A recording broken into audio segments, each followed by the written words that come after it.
کچھ دن پہلے کسی کام کی غرض سے پولیس اسٹیشن میں جانا ہوا۔ میں نے وہاں دیکھا کہ محرر آفس میں ایک نقاب پوش لڑکی اپنے سامان کے ساتھ ایک بینچ پر اکیلی بیٹھی ہوئی ہے۔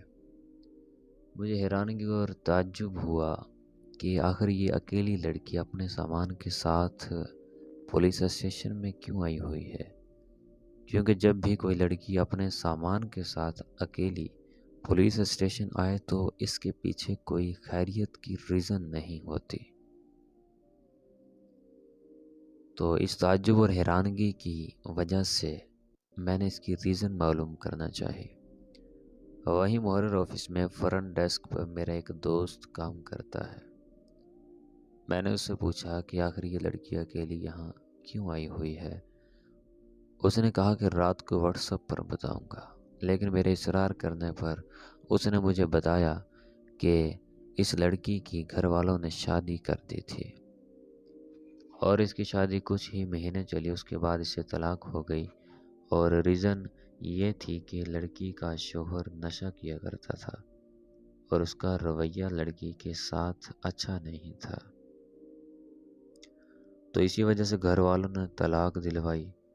طلاق ہونے کے بعد جب لڑکی گھر آ گئی تو اس کے گھر والوں نے اس کی شادی کہیں اور کرنا چاہی، لیکن لڑکی نے یہ انکشاف کیا کہ لڑکی کسی سے محبت کرتی ہے۔ لڑکی نے اپنے گھر والوں سے کہا کہ آپ نے میری شادی کرنی تو ہے ہی، آپ ایسا کریں کہ میری شادی فلاں شخص سے کر دیں۔ گھر والوں نے اس کی یہ بات نہ مانی اور اپنی ضد پر رہے کہ جہاں ہم کریں گے آپ کو وہیں قبول کرنا پڑے گا، لیکن لڑکی بار بار اصرار کر رہی تھی، اس وجہ سے کہ اس کی ایک شادی تو ہو چکی تھی جہاں سے اسے طلاق مل چکی۔ اسے یہ خوف اور ڈر تھا کہ کہیں دوسرا شخص بھی میرے نصیب میں ایسا نہ لکھا ہوا ہو۔ لڑکی کے بار بار نہ کرنے پر اس کے گھر والے لڑکی کو مارنا پیٹنا شروع ہو گئے۔ لڑکی نے 15 پر کال کر دی اور اس طرح پولیس اسے بحفاظت اس کے گھر سے پولیس اسٹیشن لے آئی۔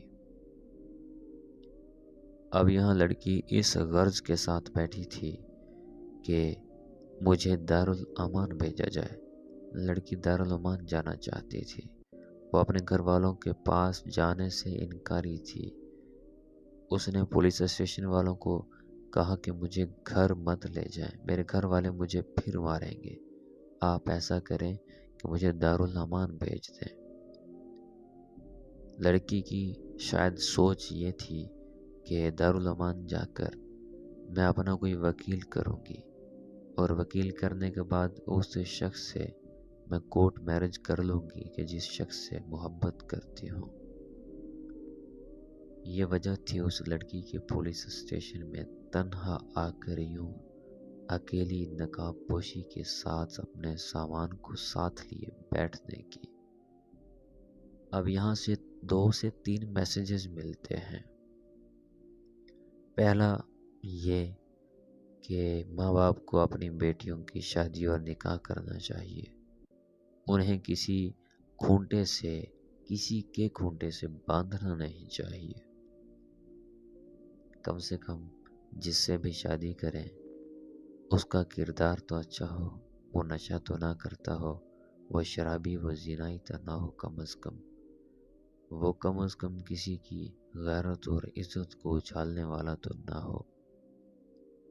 دوسرا میسج یہ ہے کہ یہ لڑکی کا حق بنتا ہے کہ اس سے اس کی خواہش پوچھ لینی چاہیے، اس سے یہ پوچھ لینا چاہیے کہ آپ کہیں شادی تو نہیں کرنا چاہتی اپنی مرضی سے، اپنی مرضی اور خواہش کا اظہار کر دو۔ اگر ایسا نہ بھی ہو، کم از کم جہاں شادی اس کی کرنا چاہتے ہیں اسے یہ بتا دینا چاہیے کہ بیٹا اس نیچر کا لڑکا ہے، فلاں کام کرتا ہے، اتنا پڑھا ہوا ہے، کیا ہم آپ کی شادی اس سے کر دیں، اس سے رشتہ طے کر دیں۔ اس خواہش کا پوچھ لینا لڑکی کا حق ہوتا ہے۔ اور تیسرا میسج یہ سمجھ میں آتا ہے کہ 18 سے 20 سال کی لڑکی کی جب شادی ہوتی ہے، اس سے پہلے وہ کسی سے محبت کر چکی ہوتی ہے۔ مطلب یہ کہ اس دور جدید میں ایک 15-16 سال کی لڑکی محبت کے چکر میں پھنسی ہوئی ہے۔ تو خواتین کے لیے یہ میسج ہے، یہ پیغام ہے کہ اپنے آپ کو تھوڑا سا بچا کر چلا کریں۔ محبت کے شکنجے میں پھنسنے کے بعد انسان مجبور ہو جاتا ہے۔ پھر ایسا ہوتا ہے کہ اگر کہیں شادی ہو بھی جائے اور وہ لڑکا اچھا بھی ہو، لیکن وہ جو پچھلی محبت ہے اس کی وجہ سے وہ شخص بھی ہمیں بالکل اچھا نہیں لگتا۔